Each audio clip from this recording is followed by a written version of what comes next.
Salve, salve, ouvintes, internautas e telespectadores aqui da BCC Television. Está começando mais um Radar Paulista na TV, onde a gente traz aqui sempre, às segundas-feiras, um tema para o seu acompanhamento, para o seu esclarecimento e para o seu debate junto aos seus familiares, amigos e pessoas da sua comunidade. Nesta segunda-feira, vamos falar sobre um assunto que tem muito a ver com o mês de agosto e também com o Dia dos Pais, que é justamente comemorado neste mês, né? Mas que serve para todos os meses, para o ano todo e para todas as questões que envolvem as relações familiares, que são os direitos e os deveres que as leis asseguram aos pais, filhos e familiares, tá certo? Então é sobre esse tema, porque muitas vezes quando se pensa em paternidade, vem à cabeça a questão do dever do pagamento de pensão alimentícia, casos de separação, e os filhos ficam muitas vezes nesse meio entre o pai, a mãe, familiares, quer dizer, quais são os encaminhamentos e quais são os direitos de todos nessas questões. E para falar sobre esse assunto, já aqui está no nosso aplicativo o advogado e professor universitário, doutor Guilherme Bittencourt Martins, né, que vai nos ajudar a entender melhor essas questões do universo jurídico e também do universo que atinge a todos nós. Tá certo? Mas antes, aqui tem os nossos recados, nossos apoiadores. Lembrando que o Radar Paulista vai ao ar todos os dias pela Rádio Trianon AM 740 em São Paulo, né, das 18 às 19 horas, levando informação, prestação de serviços, utilidade pública, entrevistas e a sua participação, você ouvinte, internauta e também telespectador. A Radar Paulista vai ao ar pela Rádio Trianon 740, do rádio AM de São Paulo, também na Baixada Santista, nos 810 kHz, e ainda no site www.radiotrianon.com.br, nos aplicativos de rádio TuneIn e radios.net, e ainda nas redes sociais facebook.com/RenatoAdar e no Instagram, @Renato_Albuquerque1. A da Paulista também tem os apoios de Eco Espaço e Lazer. O sucesso do seu evento com áreas verdes e amplas instalações, você agenda aquela festa maravilhosa no Eco Espaço e Lazer. Mais informações você obtém no facebook.com/Eco Espaço e Lazer, tudo junto. Tem também o Ateliê Comunicação, a melhor comunicação com o mundo. Mais informações você obtém também no facebook.com/Ateliê Comunicação SP, tudo junto. Tá certo? E também a nossa BCC Television, aqui, né, na nossa BCC, onde você produz, divulga seu vídeo, sua reportagem, realiza o seu programa institucional aqui conosco. É só entrar em contato aí com a Luciana, com o Márcio, com o Verão, Bernardo ou a Betânia, equipe que está sempre pronta para lhe atender de maneira extremamente profissional. Entre em contato pelo site www.bcctelevision.com.br. Tá certo? Bom, vamos conversar então com o nosso convidado de hoje, falar sobre os direitos e os deveres, né, relativos aí aos pais, o que a lei assegura aos pais e também àqueles que dependem muitas vezes dessa relação jurídica, e é sobre isso que nós vamos falar com o doutor Guilherme Bittencourt Martins, que já está aqui conosco também no aplicativo, a quem eu desejo uma boa tarde, uma boa noite, porque o programa também entra à noite pela Rádio Trianon. Muito obrigado pela sua participação, doutor Guilherme. Boa tarde ou boa noite, Renato, e a todos os ouvintes. É um prazer estar com vocês aqui hoje. Doutor Guilherme, eu falei aqui dessa questão logo no início aqui do Radar Paulista sobre, muitas vezes, os pais, quando se separam, né, o pai, principalmente, fica com aquela pulga atrás da orelha com relação à pensão alimentícia dos filhos, né? Quer dizer, como é tratada essa... Vamos já começar com um tema meio polêmico, né? Vamos já... porque essa questão da pensão alimentícia, às vezes, traz aí uma preocupação com relação a uma possível separação de casal. E os filhos ficam ali, muitas vezes, sem saber o que fazer. Mas o que traz no entorno dessa questão né, da pensão alimentícia, assim como, já aproveitando, da guarda compartilhada, porque acredito que um tema esteja ligado ao outro, e aí o senhor pode discorrer sobre esse assunto. Sim, né? Há uma preocupação aí dos pais sobre a questão da pensão, né? Porque existe aqui no Brasil uma tradição em que os filhos geralmente ficam com a mãe, né? Mas nem, na verdade, isso nem sempre acontece. Pode também ficar ali com o pai e o pai exigir o alimentos, a pensão alimentícia da mãe ou de outro responsável, né? Então, assim, para ter a pensão alimentícia, né, é necessário que tenha ali um vínculo, né, do filho, né, com o pai, com a mãe. E aí depois, essa criança, né, a criança ou adolescente que solicita aí os alimentos por meio do representante, né, sendo o genitor ou a genitora, ou seja, o pai ou a mãe. Então, ali não é a mãe que está pedindo a pensão, né? Na verdade, quem está pedindo a pensão ali é a criança, né? Porque a criança, como ela é menor de idade, quem vai representar ela ali é a pessoa que vai estar com a guarda, né? Ou a guarda compartilhada, ou a guarda no lateral.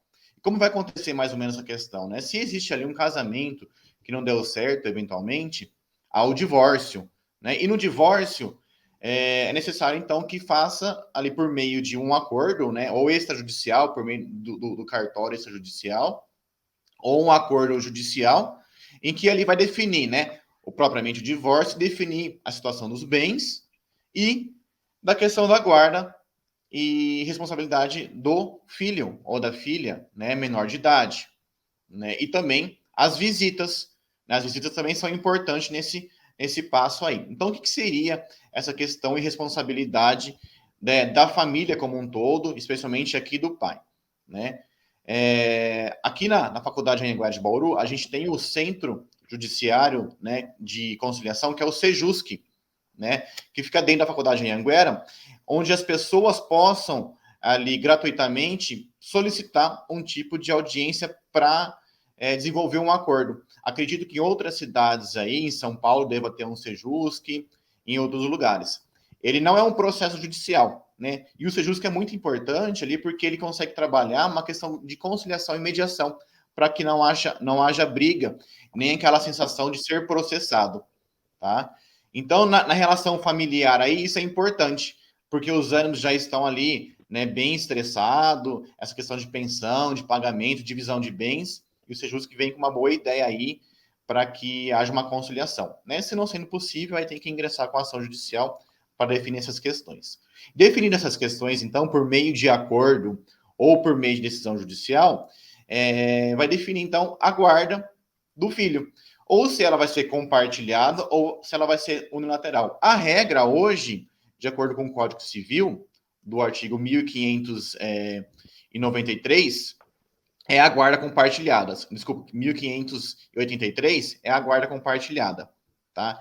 Ela veio aí com uma lei há mais ou menos em 2008, né, que a obrigação ali é a guarda compartilhada. É lógico que vai ter que ver caso a caso, né? Judicialmente, cada caso é um caso. O caso concreto vai estabelecer que realmente qual que é a necessidade ali dos pais de ter a guarda compartilhada ou não.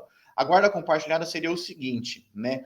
Ambos os pais, eles teriam a responsabilidade do filho, da criação do filho. Ou seja, eles em conjunto vão decidir a questão da escola, da educação, da saúde, né, de todo esse contexto. Como que eu vou matricular na escola? Então tem que ter um acordo ali entre os pais. Vou matricular na escola X, né, plano de saúde X, fazer um cursinho de inglês, natação e etc.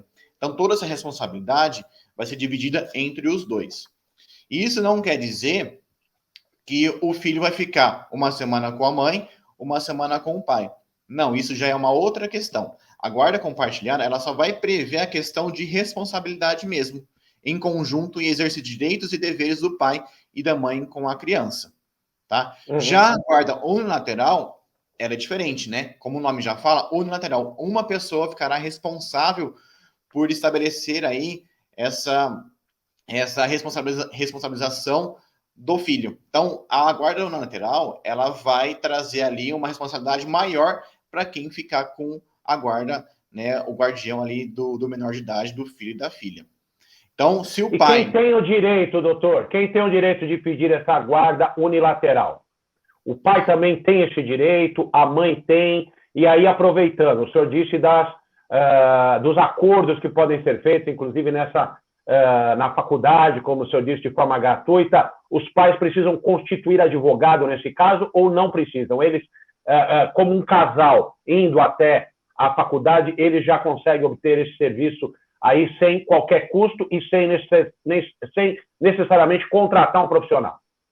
O Sejusc, ele é gratuito e não há necessidade de contratação de um advogado, né? É lógico, se houver um processo judicial, aí é necessário, né, a contratação do advogado, até mesmo para fazer a defesa do caso em concreto. Mas no Sejusc não é necessário, não há essa obrigação, tá? Se alguém quiser levar um advogado de confiança, não tem problema. Porque no Sejusc terão os conciliadores, os mediadores que vai ali propor, né, um acordo, ou propor quem fica com a guarda, a pensão e etc. É uma coisa mais tranquila, né? E quem que pode pedir a guarda unilateral ou guarda compartilhada? Ambos, né? Tanto o pai quanto a mãe, né? Na visão, no acordo, né, vão definir entre as partes, né? Olha, o pai vai falar assim, olha, eu quero ficar com a guarda unilateral. Se a mãe concordar, já passa a guarda totalmente para o pai. E se ambos concordarem com a guarda, terão, então, portanto, a guarda compartilhada. Se não houver esse consenso, vai ter que entrar com o processo judicial. E aí o juiz vai verificar a possibilidade. Como eu disse, a guarda compartilhada é regra. Porém, se algum empecilho, né, em que o pai ou a mãe, eles não desenvolvam ali, não demonstre para o juiz que tem ali o dever realmente de proteger o filho, né, de proteger a criança, de dar uma assistência, né, à criança, ao filho, ao adolescente, ele vai decidir, então, portanto, por uma guarda unilateral, tanto para o pai ou quanto para a mãe. Então, ambos podem pedir a guarda unilateral, né? E ela que vai dar ali o suporte para o filho. A guarda unilateral, então, portanto, vai ficar um responsável pela criança. Então, é ela que vai matricular a criança, né, na escola, né, no inglês, na natação, que vai acompanhar todas as questões aí do dia a dia do filho ou da filha, né? Então, ela vai sempre estar acompanhando. Já a guarda compartilhada, ambos têm que ter essa responsabilidade, certo? Tá. Bom, falando nos pais especificamente, então, doutor, como fica a questão da licença paternidade? Existe a licença maternidade e existe também a licença paternidade. E aí eu pergunto também para o senhor com relação a essa questão de uma guarda unilateral em que o pai seja aí o protagonista, né, a pessoa que está cuidando do filho de maneira constante, e como ficaria a questão da licença paternidade neste caso?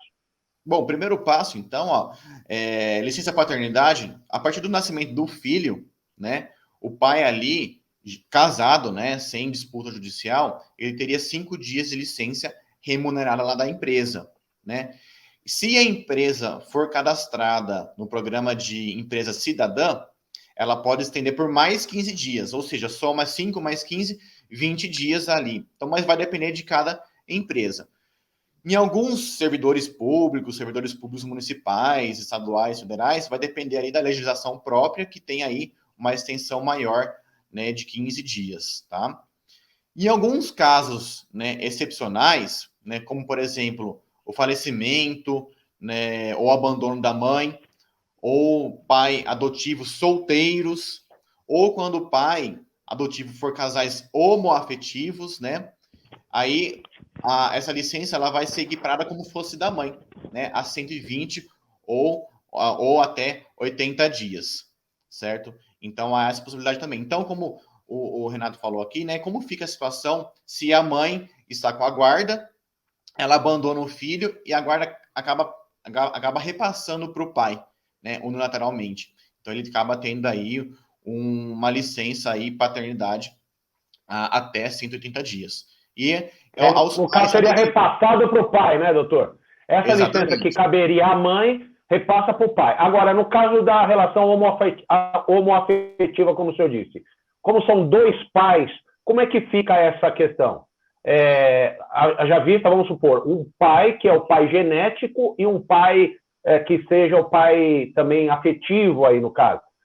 Divide-se essa licença? Como fica? Não, a licença vai ser concedida apenas a um pai, né? Tanto podendo o filho ser biológico, né? E o pai vai adotar, né? O pai adota a criança, aí evidentemente vai ser a licença concedida a esse pai adotante, né? Ou se os dois casais, né? Ou desculpa, se o casal homoafetivo adota uma criança, né? Então só vai ser concedido apenas a um dos pais esse benefício de licença, tá? Em algum caso também existe a possibilidade de solicitar à justiça por essa licença por questões ali de um filho ou filha ter algum tipo de necessidade especial ou uma doença grave, né? Aí tem que estar na justiça para conceder essa licença para cuidados ali do filho, mas aí tem que comprovar realmente que o filho necessita desses cuidados dos pais, né? Aí aproveitando, né, a sua segunda pergunta, disse sobre a questão de visita, né? Como que funciona essa questão de visita?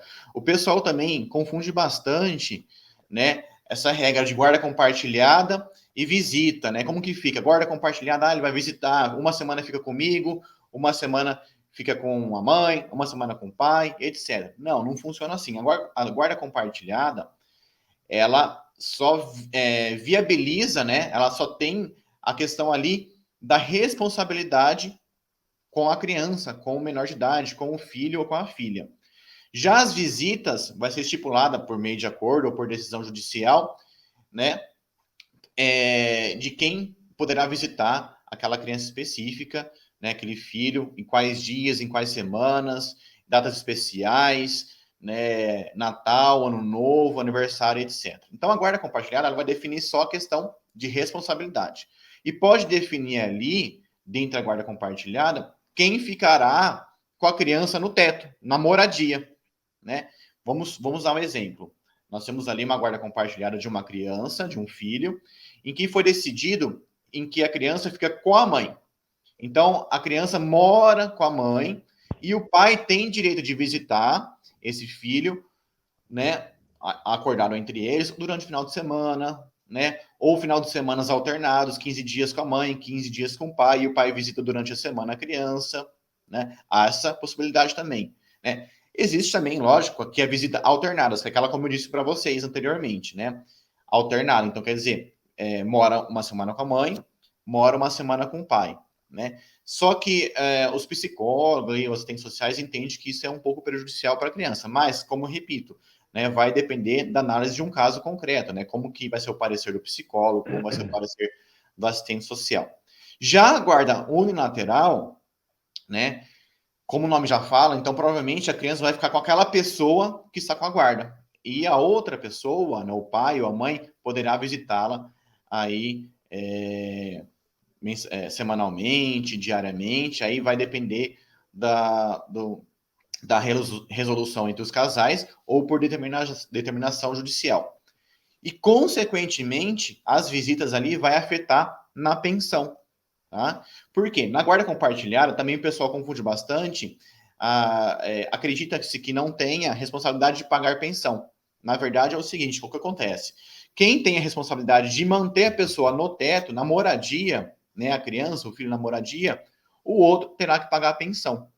Então, nesse caso aqui que eu disse para vocês, a mãe ficou com o filho, né, ou a filha, morando, e o pai faz as visitas quinzenalmente. Então, o pai que vai ter que pagar a pensão para essa criança. E pode ser o inverso também, né? O pai tem ali a guarda compartilhada, só que a criança, o filho, o adolescente, está morando com o pai. Então, a mãe vai ter que pagar a pensão.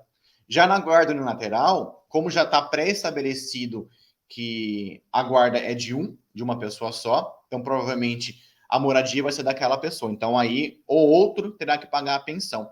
Então, não necessariamente a guarda compartilhada fica isento de pensão, muito pelo contrário. Né? Pode pagar a pensão sim para o filho, a depender de qual vai ser a moradia, com o pai ou com a mãe. Lembrando, né, doutor, que tudo aí é uma questão também de acordo, né? Se os dois chegarem a um acordo em que, por exemplo, mora com o pai, mas o pai garante lá os custos, a mãe pode colaborar, não necessariamente com um valor, né? E vice-versa, né? Tudo vai depender de um acordo, às vezes, a princípio, amigável, né, doutor? A orientação, né, nesses casos de família que envolve menor, criança, é sempre ter um acordo, né? Sempre ter lá paz entre a criança, né, e entre a família, né? A Constituição já prevê essa questão ali, que o pai, que a família tem que dar toda assistência, né, para a criança, né, que evitar todo esse transtorno. Tanto é que hoje existe uma legislação que também o pessoal já sabe bastante, né, que é a alienação parental. Isso é um grande problema, por quê? A briga entre os pais e algum dos pais, tanto a mãe quanto o pai, eles ficam colocando na cabeça do filho, né, falando mal do pai ou da mãe, olha, não vai lá na casa não, porque ele não te dá brinquedo, vem aqui, fica comigo, eu posso te levar no parquinho, faço isso e aquilo, a sua mãe não liga para você. Então isso acaba acontecendo um transtorno ali para a criança, né, e depois, consequentemente, para todo relacionamento. E aí, comprovando isso em juízo, né, a pessoa que está cometendo esse ato, né, junto com o menor, pode perder a guarda, né, pode aí ficar suspenso o direito de visitas, né, dentre outras multas aí. Então, é uma coisa bem complicada. Então, tá bom, doutor. A questão ali do consentimento e acordo familiar. É isso aí. Esse nome, essa nomenclatura é importante as pessoas lembrarem, né? Alienação parental que causa esse atrito, né? Às vezes a mãe causa atrito dizendo coisas do pai, ou do pai vão em relação à mãe, e isso configura aí problemas, inclusive, judiciais na guarda da criança, né? Bom, doutor, nós vamos ter que fazer um breve intervalo, e eu vou deixar aqui uma questão, justamente que foi uma questão que o senhor trouxe aqui no início do Radar Paulista na TV, dizendo que normalmente as mães acabam ficando com os filhos, mas isso tem modificado ao longo dos anos e tal. E a minha pergunta, vou deixar essa pergunta para o próximo bloco, é de que o seguinte, os pais têm as mesmas chances que as mães em uma disputa da criança na separação? Então, eu gostaria que o senhor respondesse na sequência aqui da Hora Paulista na TV. Nós vamos fazer um breve intervalo e já voltamos rapidinho. Fique com a gente.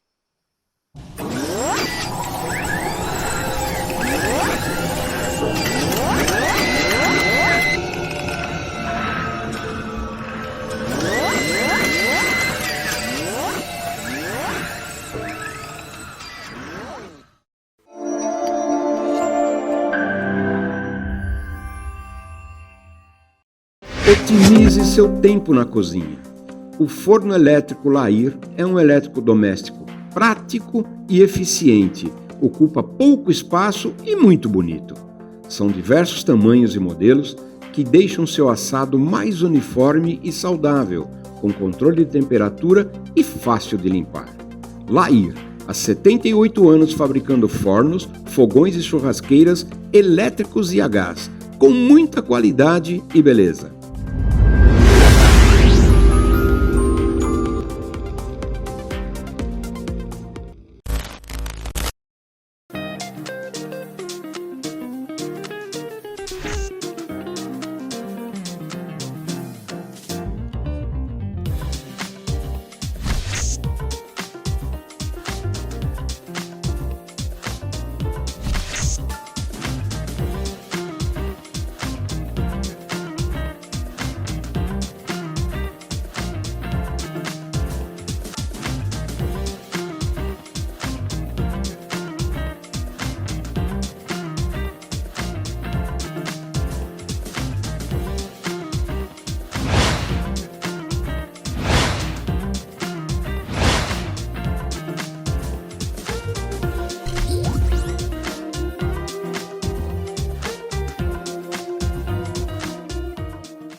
Estamos de volta com o Radar Paulista na TV, nesta segunda-feira, tratando do tema pais, né? Mês de agosto, Dia dos Pais, então direitos, deveres, família, filhos, guarda compartilhada, separação, né? O que os pais muitas vezes têm também como direito, mesmo dentro da relação. Falamos agora há pouco sobre também licença paternidade, e eu deixei aqui uma questão para o doutor Guilherme, que hoje é o nosso entrevistado, sobre as chances que os pais têm de uma maior disputa, na disputa de guarda, se eles têm mais chances do que as mães atualmente. Normalmente, as mães é que têm esse direito, vamos dizer, socialmente, culturalmente falando, maior sobre os pais. Isso vem mudando. Quais são as chances dos pais neste processo, doutor Guilherme?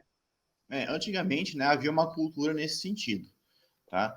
Mas, na verdade, nós temos que verificar toda a situação no caso em concreto, né? Então, pela legislação, né, há, então, uma igualdade entre os dois, né? Ninguém tem um poder maior de ficar com a criança, né, com o filho ou com a filha dentro das situações. É lógico, né, no caso em que há uma amamentação, né, de um recém-nascido, evidentemente que ali tem que ter uma necessidade maior da criança, do acompanhamento da mãe, né, da presença da mãe, porque ela vai amamentar ali em tempos, tá? Mas nada impede também que há uma disputa judicial se aquela mãe for negligente e imprudente. Né? Isso vai ser analisado no caso concreto. Mas as chances são iguais, né? Então, o juiz, se há uma disputa judicial, ele vai verificar, né, toda a necessidade ali da criança, a possibilidade de quem poderá cuidar, né, do filho e da filha, e a razoabilidade, né, a proporcionalidade de quem que pode ter esses cuidados, né, para o filho e para a filha. Lembrando que o ECA, ele tem a previsão ali que na disputa, né, judicial, o juiz tem que verificar qual que é o melhor interesse do menor, né, quais que são as chances ali do pai ou da mãe terem um filho como guarda unilateral ou guarda compartilhada. Então, o juiz vai verificar qual que é o melhor, né, para o menor de idade, melhor ali para a criança, para o filho ou adolescente. Então, o juiz vai verificar toda a necessidade dos pais, necessidade da criança e a possibilidade de cuidado entre os pais e a mãe. E verificando a situação, o juiz tem que vai entender de qual que é o melhor para o filho ou para a filha, se é com a mãe,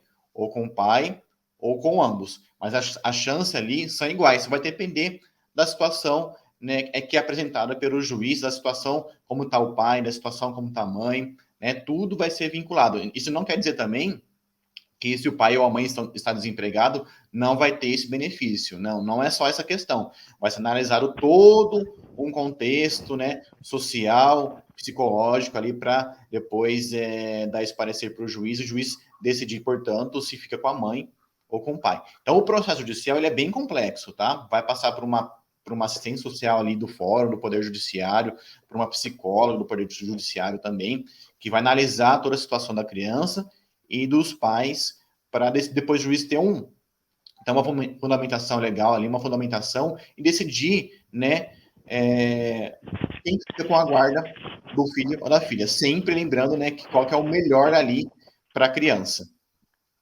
Agora, em caso de impedimento por parte da mãe, né, de acesso ao filho, em relação ao pai, quais são os direitos dos pais nesse sentido?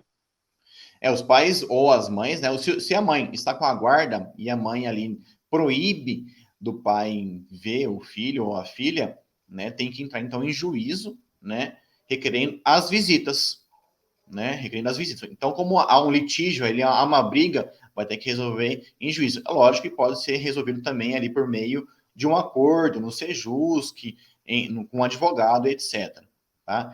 Então, estipulando essas visitas, e mesmo assim, havendo a resistência da mãe ou do pai em deixar que o filho ou a filha vá visitar, né, vai ficar um dia, né, um final de semana com outro responsável, né, o juiz pode fixar multa, né, judicial ali, multa em dinheiro, por conta do descumprimento da ordem judicial, ou também, em alguns casos bem excepcionais, a busca e apreensão da criança, do filho e da filha. O que isso quer dizer? Né? Olha, várias vezes, né, o juiz aí solicitou para que haja ali a visita do pai com o filho no final de semana, e a mãe vem proibindo, não vai. Né? Então o juiz fixa a multa e a mãe também fica resistente, ele não paga a multa. Então o que o juiz vai fazer? Busca e apreensão. Vai lá o oficial de justiça, às vezes junto com a polícia, para retirar a criança da mãe e ir lá visitar os pais. E isso também é complicado porque pode dar consequências para a mãe, que ela pode aí depois ter a perda dessa guarda por conta dessa resistência. tá? Mas há essas possibilidades, né? O pai ali tem direito, sim, de ter as visitas do filho, de ter o filho com ele nos finais de semana, no aniversário, no Natal e no Ano Novo. Tá. Nós começamos aqui falando de pensão alimentícia, foi o tema que abriu o nosso bate-papo, e algumas questões também relacionadas, e claro que todo mundo tem as suas preocupações financeiras. A minha pergunta nesse sentido é justamente essa. Normalmente, num caso de separação, né, há um questionamento com relação à base de cálculo para o valor da pensão alimentícia. Qual é o valor estabelecido hoje nestes casos? Mesmo, como o senhor disse, guarda compartilhada, fica na casa de um outro que mantém, ou vice-versa. Como é que fica do ponto de vista bem prático do valor? Qual é a base de cálculo para isso? A pensão alimentícia, né, é um direito, né, do filho e da filha e um dever do pai ou da mãe. Não existe na lei um valor, né, específico, né, R$ 1.000, 10% do salário mínimo, 10% do salário da pessoa, né? Existe um critério pelas decisões judiciais, né, que a gente chama de jurisprudência, de estabelecer entre 30% do salário, né, registrado ali do pai ou da mãe, no salário bruto ali, ou líquido do pai e da mãe, ou até mesmo do salário mínimo, né? Então seria esse número específico. Mas isso não quer dizer que seja uma regra, né? Vai ter que analisar também as questões, né, de necessidade do filho e da filha, a necessidade e a possibilidade do pai ou da mãe pagar essa pensão. Porque vamos supor, um exemplo, né? Há uma disputa ali judicial da mãe com o pai em relação à pensão, né, por conta do filho. Só que esse pai, ele já tem outros 2 filhos, né? Então ele já paga a pensão para esses 2 filhos. Então ele vai pagar 30% para esse e 30% para os outros, vai ficar sem salário, né? Então tem que analisar todo esse contexto, né? E se havendo ali, né, 3 filhos de diferente mãe, que o pai paga a pensão, vai ser aplicado então o que a gente chama de princípio da igualdade entre os filhos, né? Então vai ser dada a pensão igualmente para cada aqueles 3 filhos, né? Um exemplo aqui, se o pai ganha ali R$ 3.000, ele vai dar 30% dividido entre aqueles 3 filhos, então 10% para cada um do seu salário, né? Então o pai não pode ficar sem a sua subsistência, né, prejudicada, né? Ele vai pagar para todo mundo e não sobra dinheiro para ele ter a sua própria vida. Não, mas é lógico que a criança ali tem o pai tem um dever, a criança tem o direito de receber a pensão, mesmo que for o mínimo ali para sua manutenção. Agora, o senhor está dizendo 30%, isso vale para qualquer situação, por exemplo, um pai que é empreendedor, empresário, como é que fica essa relação financeira? Também tem como base 30% do rendimento dele, é isso? Essa possibilidade, né? Não podemos descartar a possibilidade, né? Vamos supor, então, um exemplo aqui, que o pai seja um empreendedor, né? Um empresário ali de grande porte, em que seu salário seja ali, né, R$ 100.000 ou mais de R$ 100.000, né? Então, aí existe a possibilidade do juiz fixar por base, né, como a criança deveria estar para equiparar ali a vida do pai, né? Pode fixar até um valor bem significativo, né? Existe a questão ali também da necessidade do pai em cumprir os seus deveres, dar o suporte para a criança e o filho não ficar prejudicado do que a vida que ela já existia antigamente, né? Exemplo, né? Vamos supor que o pai e a mãe, há 10 anos de relacionamento, né, acabam se separando, né, ou 15 anos. E existe um filho ali entre eles de 10, 12 anos de idade. E o filho sempre teve um padrão muito alto, né, por conta do pai que sustentou ali a vida. É lógico, né, que o pai vai ter que manter esse padrão ali para o filho. Ele não vai dar uma pensão de R$ 1.000, não vai manter esse padrão, né? Ele vai continuar estudando numa escola boa, vai ter um padrão ali específico, né? É lógico que se vai vier ali a perder o emprego, né, ter falência decretada, aí poderá ter a revisão da pensão, tá? Não tem problema nenhum. Essa possibilidade também, né? Se for estipulado, vamos supor, o pai ali ganha R$ 50.000 por mês e paga a pensão para o filho 5, R$ 10.000 por mês, e depois o pai vier ali perder o emprego e construir um emprego que ganhe R$ 10.000, o pai não vai pagar mais 10 mil reais, que vai sumir o salário dele. Então, ele vai entrar na justiça pedindo a revisão da pensão alimentícia para reduzir ali nos 10% dos 10 mil reais ou 30% dos 10 mil reais. Tá? Tá certo.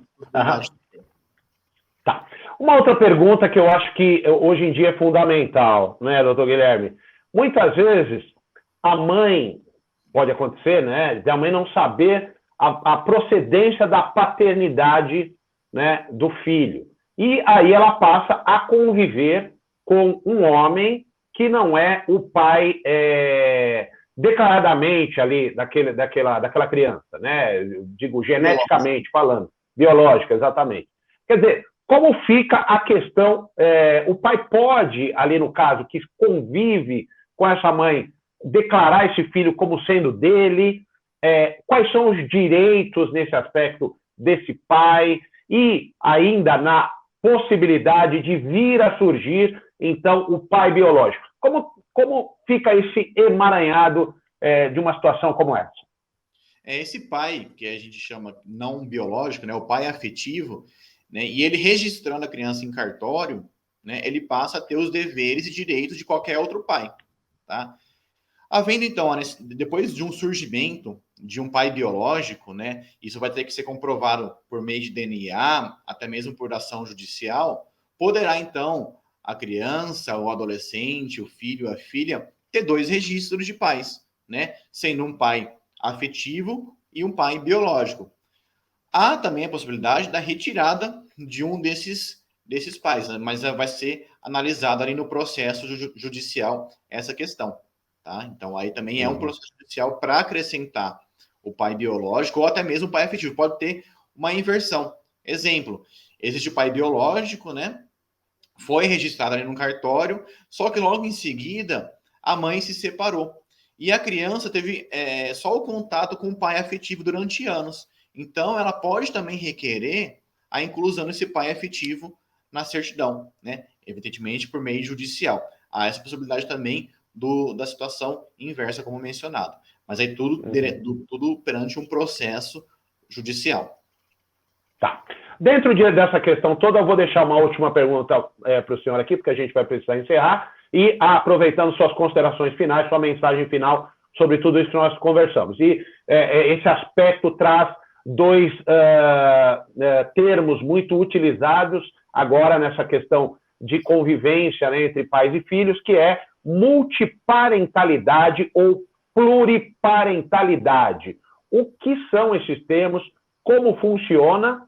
E aí, deixando essa pergunta e também suas considerações finais sobre tudo que nós falamos aqui hoje no Radar Paulista sobre os pais, seus direitos e deveres.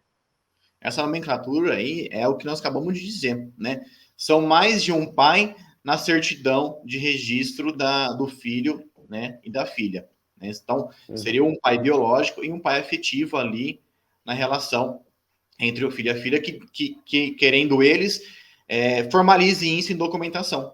Tá? Então, o pai, né, a criança teria mais de um pai, né, naquela relação específica, tanto o pai afetivo quanto o pai biológico. Então, seria a multiparentalidade, aí a pluriparentalidade nesses casos. Então, seriam mais de um pai, né, sendo o pai biológico e outro pai afetivo, né, durante a permanência da criança por muito tempo, e criou-se um vínculo afetivo. Então, ela tem o desejo de que aquele pai seja incluído também na certidão. E isso vai refletir, então, portanto, nos direitos e obrigações e também nas questões ali de herança. Tá? E é importante dizer que isso também vai afetar a questão de herança também. Bom, então, fica aí as minhas considerações, né, sobre o tema. Agradeço aí o Renato, ao Radar, a rádio, a BCC TV e a todos os ouvintes que estão nos ouvindo aí nessa questão muito importante, e peço que as famílias que têm esse conflito tentem resolver da melhor maneira possível, né, visando aí sempre o desenvolvimento melhor aí do seu filho, né, e que ele é o principal, né, prejudicado de uma relação aí conflituosa. É isso aí. Agradeço demais as suas observações, as suas análises, que certamente nos ajudaram a entender melhor esse universo jurídico, né, doutor Guilherme? E que se traduz também, principalmente, né? O que as famílias, pais, mães, filhos precisam buscar é uma a melhor interação possível para alcançar também a sua qualidade de vida dentro de todas essas nuances que nós tratamos aqui no Radar Paulista na TV. Tá certo? Agradeço demais. Fica o convite para novas entrevistas e fica o convite para você também, nossos ouvintes, internautas e telespectadores que nos acompanham todas as semanas e todos os dias aqui no Radar Paulista na TV, também no rádio, né, pela internet e nos demais meios de comunicação. Deixo aqui uma mensagem de excelente semana a todos, um grande abraço e até semana que vem com mais um Radar Paulista na TV. Até lá!